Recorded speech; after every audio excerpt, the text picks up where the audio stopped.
15 past, another Fox News alert. Former FBI Director James Comey now challenging a subpoena from Republicans in the House. He accuses them of partisan harassment for demanding a closed-door testimony on the FBI actions leading up to the election in 2016. The House Judiciary Committee Chair is Bob Goodlatte, the Republican from Virginia. Sir, how are you? And welcome back here on America's Newsroom. So you got your work cut out for you. James Comey says he's worried about leaks. Should he be worried?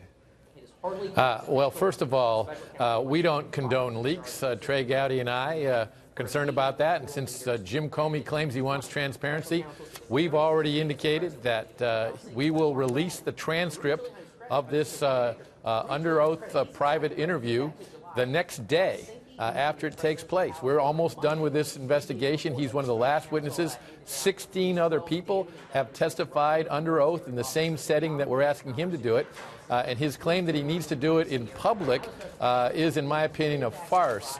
Quite frankly, 5 minutes is not enough time for an experienced former prosecutor like Trey Gowdy or John Ratcliffe to follow all of the threads that need to be followed, the hundreds of questions that need to be asked.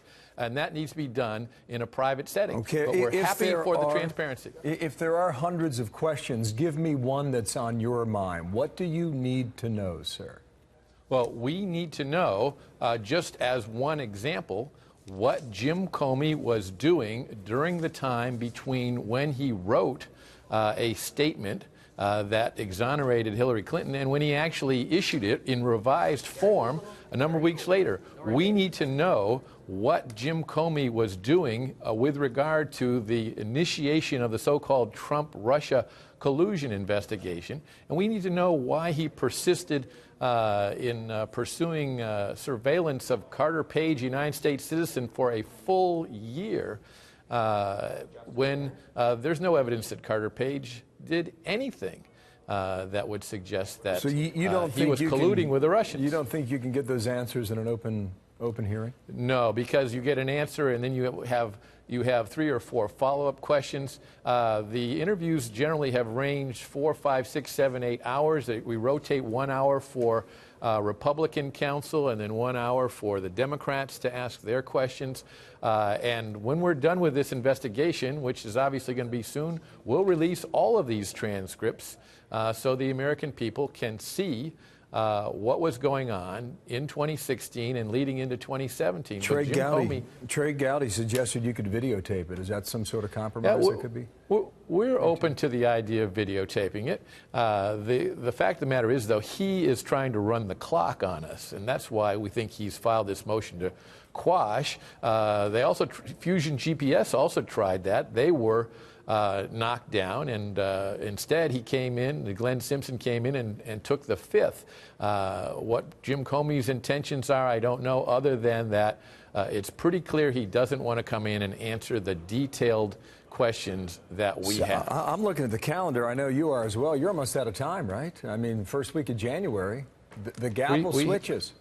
We have another month. Now, of course, when that happens, we already have indications from Lindsey Graham, who's expected to be the new chairman of the Senate Judiciary Committee, and Ron Johnson, who is the chairman of the Senate Oversight Committee, that they intend to pursue this. And we also know that the Inspector General, who's already filed a 400-page report, so if you're looking for questions for Mr. Comey, you need to look no further than a 400-page report from the Inspector General regarding matters. And that, coupled with the documents we've examined and the witnesses we've talked to, have given us a plethora of questions that he needs to come in and answer so we can complete this investigation. Let me slide in a few more things here in the minute I have left. Comey's statement from his attorneys reads like this: Mr. Comey should not be coerced into participating in an improper partisan effort to undermine the legitimacy of an institution that he served for the better part of 4 years. There is no legitimate reason why Mr. Comey cannot provide sworn live public testimony about the matters under investigation. You took to Twitter last night on that.